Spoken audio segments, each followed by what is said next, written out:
हम लोग 6.2 में जितना क्वेश्चन था और इम्पोर्टेंट क्वेश्चन था वो सारा हमने कंप्लीट कर लिया। अब हम लोग चलने वाले हैं प्रश्नावली 6.3 की ओर। 6.3 को करने से पहले थोड़ा बेसिक समझ लेते हैं कि उसमें क्या क्या यूज है, क्या क्या पढ़ना है, क्या क्या उसमें काम करना होगा। ठीक है, अब तक हमने क्या पढ़ा कि अगर दो त्रिभुज है, ठीक, तो ये समरूप कब होता है, इसका क्राइटेरिया, इसका कंडीशन क्या था, बताओ। ये A B C D E और एफ, ये समरूप कब होगा, ये सिमिलर कब होगा, इसका क्राइटेरिया कंडीशन क्या था, याद करो।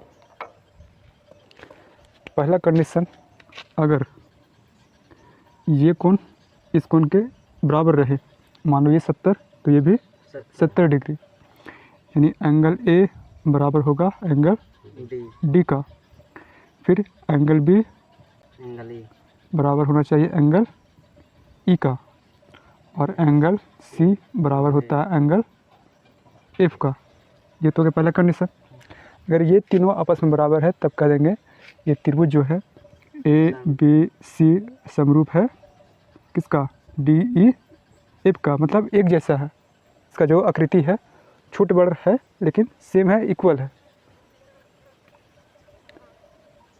ठीक, दूसरा कंडीशन क्या था, अगर ये ए बी, ये भुजा मतलब इसका संगत भुजा जो है का अनुपात इक्वल होना चाहिए, सेम होना चाहिए, तो ए बी बट्टा डी ई बराबर ए सी बट्टा डी एफ बराबर बी सी बट्टा ई एफ।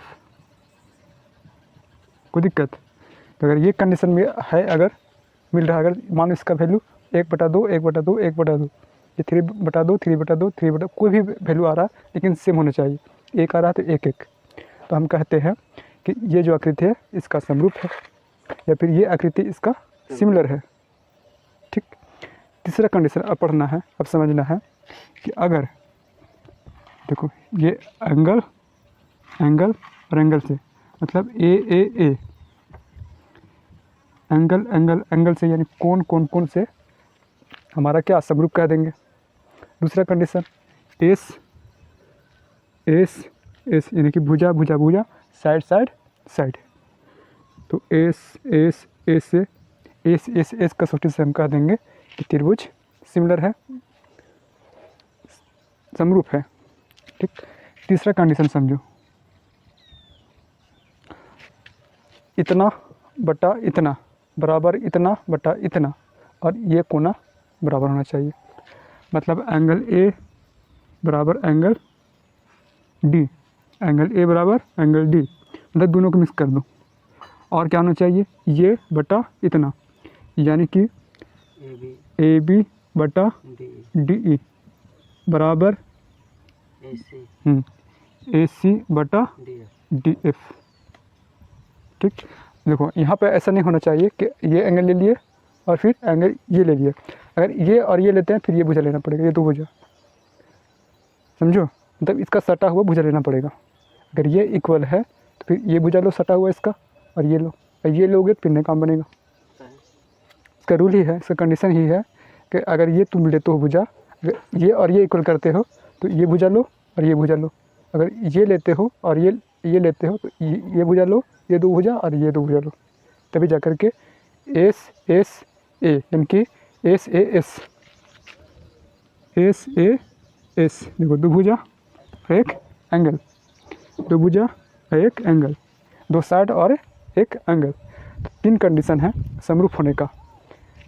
ए मतलब कि एंगल एंगल एंगल से हमारा जो त्रिभुज है वो समरूप हो जाएगा, भुजा भुजा भुजा से हमारा त्रिभुज है समरूप होगा, एस ए एस भुजा कोण भुजा से हम ये दोनों त्रिभुज को समरूप कह देंगे। इतना समझो, लिखो फटाक से। और फिर समरूप तीन तरीक़ा से कह सकते हैं, कोण कोण कोण से, भुजा भुजा भुजा से, और भुजा भुजा कोण और भुजा से कह सकते हैं त्रिभुज जो है समरूप है, सिमिलर है। कोई दिक्कत, नहीं। अब समझो कि अगर दो समांतर रेखाएं के बीच एक तिर्यक रेखा काटती है तो इसका एंगल किस तरह से इक्वल होगा वो समझो। ये भी 6.3 में काम देगा, बहुत काम देगा।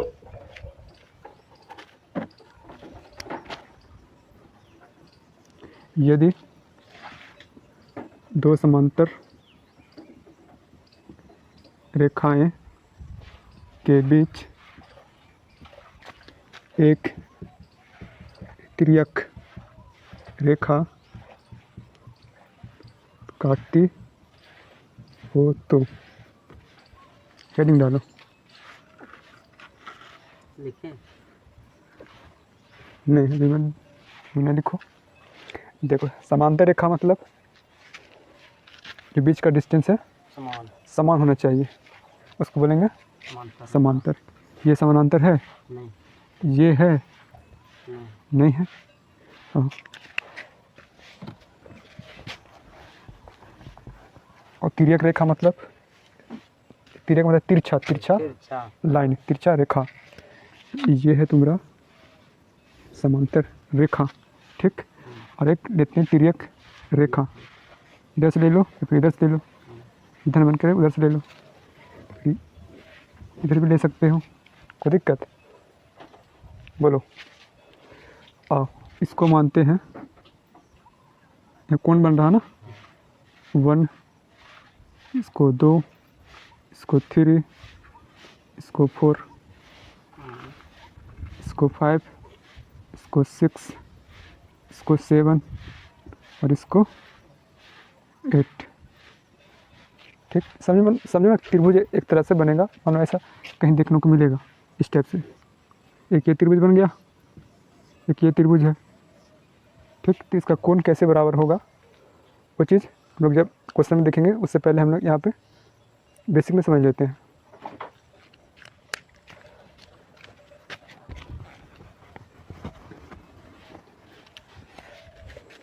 इसका बाह्य कोण क्या होता है?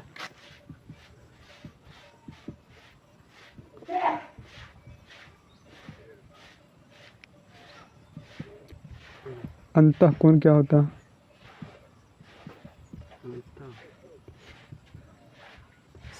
शीर्षाभिमुख कोण क्या होता है? शीर्षाभिमुख कोण। संगत कोण क्या होता है? फिर एकांतर कोण। एकांतर कोण किसको बोलते हैं? इसको इंग्लिश में बोलते हैं इंटीरियर एंगल, इसको एक्सटीरियर एंगल।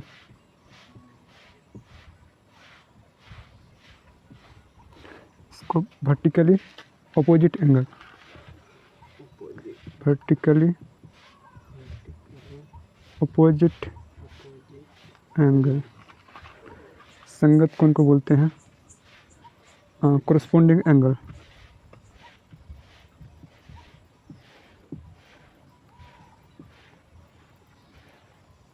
और इसको अल्टरनेट एंगल।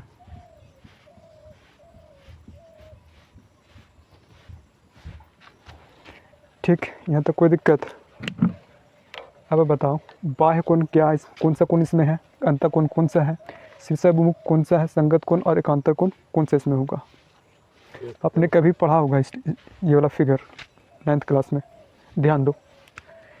देखो बाह्य कोण, बाह्य मतलब बाहर वाला, बाह्य मतलब बाहर वाला। बाहर में कौन सा है? 2, 1 और 2, और यहाँ पे ये बाहर है 7 और 6, यानी कि एंगल 1, एंगल 2 और एंगल 6 और एंगल 7, ये सब बाहर में है, इसको बोलेंगे बाह्य कोण, बाहर की ओर। अंतः मतलब अंदर, अंदर की ओर। एंगल 4, एंगल 3, एंगल 5 और एंगल 8, ये सब कोण इंटीरियर एंगल कहलाएंगे। इन मतलब अंदर, एक्स मतलब बाहर। और शीर्षाभिमुख कोण, बोलो शीर्षाभिमुख कोण मतलब वर्टिकली अपोजिट एंगल। अपोजिट मतलब कि आमना सामने, वो कैसा, तिरछा होना चाहिए। तिरछा मतलब ही तिरछा विमुख कोण। तो वर्टिकली अपोजिट एंगल देखो, ये इसके इक्वल होगा, तिरछा तिरछा है ना, तो ये इसका और ये इसका इक्वल होगा और ये इसका, लिख दे फटाक से। तो एंगल 1 बराबर होगा एंगल 3 का, और एंगल 2 बराबर होगा एंगल 4 का। मान लो ये 10 डिग्री है और ये पूछेगा एंगल 4 कितना होगा, फटाक से लिखेंगे 40 कैसे लिखेंगे। ये जब 10 है तो वर्टिकली अपोजिट एंगल से ये भी 10, इस टाइप का मान लो त्रिभुज रहा। ये दे रखा है तो त्रिभुज है, ठीक है। ये अगर 40 डिग्री है तो ये कितना होगा, ये भी 40 डिग्री होगा। कैसे, तो वर्टिकली अपोजिट एंगल से शीर्षाभिमुख कोण से ये दोनों आपस में बराबर होता है और ये इसके बराबर होता है। कोई दिक्कत नहीं। तो एंगल 2 एंगल 4 का इक्वल, और इसमें देख लो फिर एंगल 6 एंगल 8 का, या फिर एंगल 8 एंगल 6 का, दोनों मतलब कि बराबर है। तो एंगल 5 बराबर होगा एंगल 7 का। फिर आ जाओ, एंगल 6 बराबर होता है एंगल 8 का। कोई दिक्कत नहीं। अब संगत कोण, संगत कोण क्या होता है देखो, फिर समझो। संगत कोण, संगत कोण यानी कि कोरस्पोंडिंग एंगल। कोरस्पोंडिंग एंगल कैसे होगा इक्वल, देखो एंगल 2 जो है एंगल 5 का इक्वल होगा, एंगल 3 एंगल 6 का, और एंगल 1 एंगल 8 का इक्वल होगा एंगल 4 और 7 का, ठीक। संगत कोण किसको बोलेंगे, तो एंगल 2 बराबर होगा एंगल 5 का, ठीक। एंगल 3 बराबर होगा एंगल 6 का, और फिर एंगल 1 बराबर होगा एंगल 8 का, और एंगल 4 जो है बराबर होगा एंगल 7 का, ठीक। संगत कोण में हमारा यही 4 है, एंगल 2 5, ये एंगल इसका, ये इसका इक्वल होगा, ये इसका होगा और ये इसका एंगल इक्वल होगा, ठीक। अब समझो एकांतर कोण, अल्टरनेट एंगल, ठीक। इसमें ना 2 तरह का होता है, एक अंतः एकांतर कोण, एक होता है बाह्य एकांतर कोण, ठीक। देखो अंदर वाला यानी कि एंगल 3 जो है वो ये अंदर है ना, ये पूरा अंदर है। तो एंगल 3 जो है एंगल 8 का, एंगल 3 एंगल 8 का इक्वल होगा, ठीक। एंगल 4 जो है एंगल 5 का, एंगल 4 जो है एंगल 5 का इक्वल होगा, ठीक। ये दोनों हो गया तुम्हारा अंतः अंतः एकांतर कोण, ठीक। आओ 2 इसमें और होगा, देखो एंगल 2 जो है एंगल 7 का इक्वल, एंगल 2 जो है एंगल 7 का इक्वल, और एंगल 1 जो है एंगल 6 का इक्वल, एंगल 1 बराबर एंगल 6। तो एंगल 3 8 यानी कि 3 8 4 5, ठीक। 2 7 1 6, ये कहलाएगा एकांतर कोण। समझो, अगर ये समझ में आ गया तो प्रश्न वाली जो 6.3 है उसमें जितना भी क्वेश्चन है वो बिल्कुल सही तरीक़ा से सही समझ में आएगा, आपको बहुत ही आसान तरीक़ा से समझ में आने वाला है। और फिर से समझते हैं अपन। देखो यदि 2 समांतर रेखा, 2 पैरेलल लाइन जो है आमने सामने बराबर होगा और एक तिर्यक रेखा इस लाइन पर, इस समांतर रेखा पर प्रतिच्छेद करता हूँ, तो हमारा बाह्य कोण अंतः कोण, बाह्य कोण मतलब बाहर वाला 1 2 7 6, ठीक। अंतः कोण यानी कि अंदर वाला इंटीरियर एंगल तुम्हारा 4 3 5 और 8 हो जाएगा तुम्हारा। शीर्षाभिमुख कोण यानी कि वर्टिकली अपोजिट एंगल, देखो ये एंगल 2 बराबर एंगल 4 या फिर 4 बराबर 2, 1 3, उसी तरह से 8 6 5 और 7, ये हो गया शीर्षाभिमुख कोण वर्टिकली अपोजिट एंगल। संगत कोण, तो संगत कोण समझो फिर, ये इसके इक्वल 2 बराबर 5, 3 बराबर 6, उसी तरह 1 बराबर 8 और 4 बराबर 7 या फिर 7 बराबर 4, दोनों मतलब कि आपस में इक्वल है। समझो एकांतर कोण यानी कि अल्टरनेट एंगल, अल्टरनेट एंगल इसमें 2 होता है, एक होता है अंतः एकांतर कोण और एक होगा बाह्य एकांतर कोण, ठीक। अंतः मतलब कि अंदर वाला अल्टरनेट एंगल कौन सा होगा, ये अंतः है। तो तिरछा तिरछी कर लो, एंगल 3 जो है एंगल 8 का बराबर, एंगल 4 जो है एंगल 5 के बराबर, और फिर बाहर ले लो, ये तुम्हारा हो गया अंतः एकांतर कोण, ठीक। बाह्य एकांतर कोण बाहर वाला ले लो, फिर पीछे पीछे 2 जो है 7 का इक्वल, 1 जो है 6 का इक्वल। कोई दिक्कत नहीं? जब दिक्कत नहीं है तो प्रश्नावली 6.3 बन जाना चाहिए।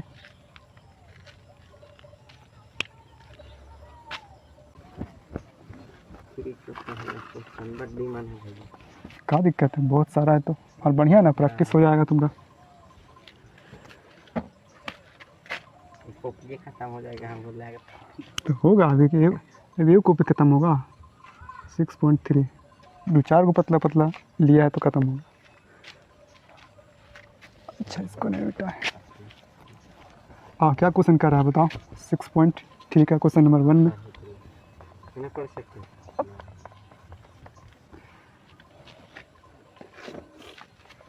बताइए कि आकृति 6.34 में दिए त्रिभुजों के युग्मों में से कौन कौन से युग्म समरूप है। और देखो कह रहा कि इसमें ना क्वेश्चन दे रखा है 6 ठो, ठीक। कह रहा कि ये त्रिभुज समरूप है या नहीं, अगर है तो कौन सा कसौटी से है, यानी कि side side side, angle angle angle, side angle side, ये 3 कसौटी होता है। तो समरूप है तो कौन सा कसौटी से है, वही बताना है हमें। और पहला हमारा फिगर है ABC, A B और C, PQR PQR, ठीक। ये कितना है?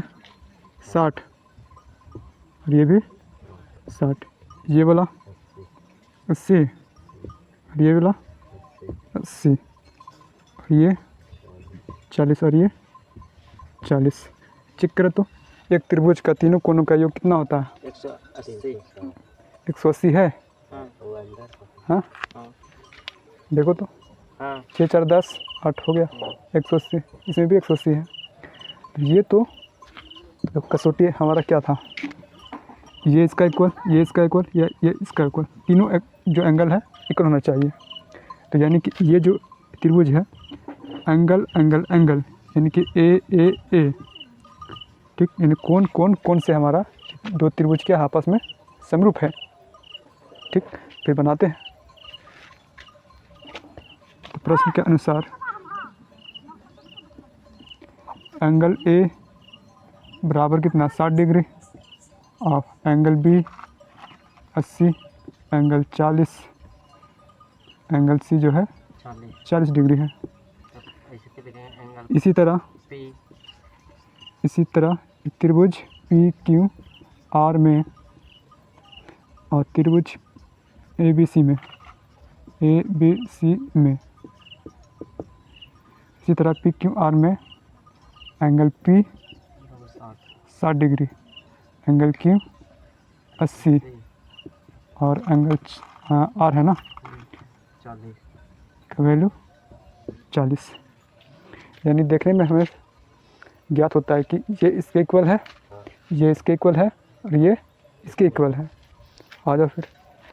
एंगल A बराबर है एंगल P का, फिर बोलो एंगल B बराबर है एंगल Q का, एंगल C बराबर है एंगल R का। तो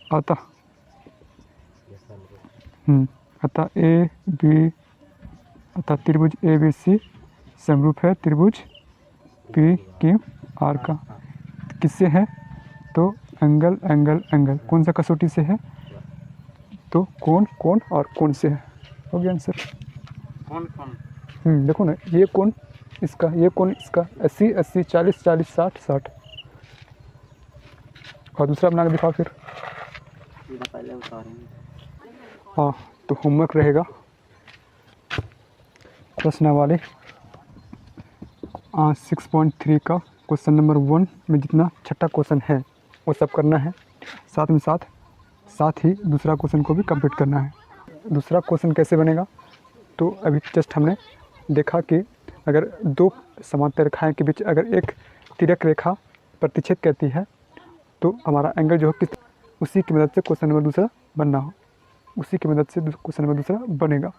ठीक, देखो जो कसौटी होता है, क्राइटेरिया होता है, यही 3 होता है। इसके अलावा कोई भी आएगा एकदम समरूप नहीं होगा, एकदम सिमिलर नहीं होगा। अगर मान लो AAS आ गया तब तो सिमिलर नहीं होगा, अगर SSA आ गया तब सिमिलर होगा। देखो SSA, समझो। तो ध्यान देना है, प्रश्न नंबर 6.3 का क्वेश्चन नंबर 1 और 2 बना के लाना है, ट्राई करना, बनेगा ठीक, नहीं बनेगा तो फिर कल बनाएंगे, समझो।